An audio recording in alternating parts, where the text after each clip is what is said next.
Already చాలా మంది మాకు ఆశీర్వాదం ఇచ్చేట్లాంటి కార్యక్రమాలకి మాట్లాడి ఇక్కడ తీసుకొని కూడా వచ్చినాం. స్టేట్ కౌన్సిలింగ్ మెంబర్ ఇక్కడ వచ్చిన తర్వాత వాళ్ళకి ఫోన్ చేసి పోస్టులు ఉంటావా, సస్పెండ్ చేయాలా అని వాళ్ళకి బెదిరించి ఇక్కడ నుంచి పంపించారు. ముగ్గురు మా ఎమ్మడు వచ్చినారు, ఆ ముగ్గురే సైన్లు పెట్టినారు. ఇంకా దాదాపు 7 మెంబర్స్ సైన్ కావాలి. 10 మెంబర్స్ సంతకం మనం ఈ ఫామ్కి మనం సబ్మిట్ చేయొచ్చు. కానీ ఆల్రెడీ డిసైడెడ్ ఎవరికి ప్రెసెంట్ చేయాలి, ఇట్లా చేయాలి ఆల్రెడీ వాళ్ళు డిసైడ్ చేసుకొని పైన కూర్చున్నారు. కానీ ఇవాళ కిషన్ రెడ్డి గారికి, అదేవిధంగా కేంద్ర మంత్రి వచ్చిన మేడం గారికి లిఖిత రూపంలో ఒక లెటర్ మేము ఇస్తున్నాం. కిషన్ రెడ్డి గారికి ఒక మాట చెప్పి వస్తుంది.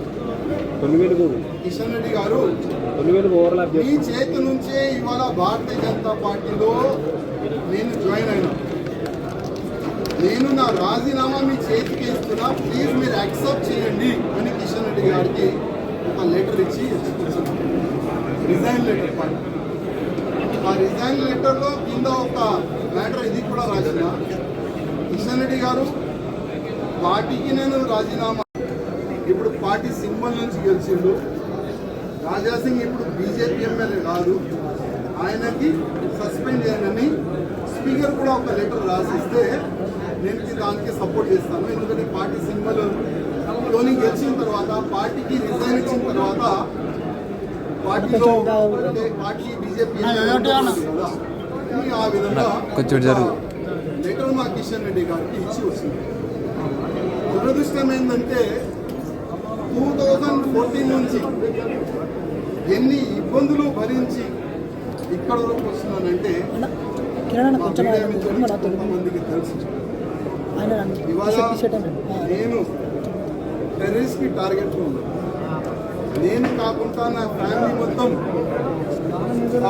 టెర్రరిస్ట్ టార్గెట్లో ఉన్నాను. కానీ ఎంతో కష్టపడి ఇవాళ లేకపోతే రేపు బీజేపీ గవర్నమెంట్ తెలంగాణలో వస్తుంది అనుకుంటాం. కానీ దురదృష్టం ఏంటంటే తెలంగాణలో బీజేపీ రావద్దు అనేవాళ్ళు చాలా జమ అయిపోయారు పెద్దలు. ఇప్పుడు వాళ్ళే అనుకోకపోతే మేము ఎంత కష్టపడి మా ఫ్యామిలీని రిక్స్ చేసిన తర్వాత, ఇంత పని చేసిన తర్వాత లాభం మేము ఉండవు కదా. అందుకోసం అయ్యా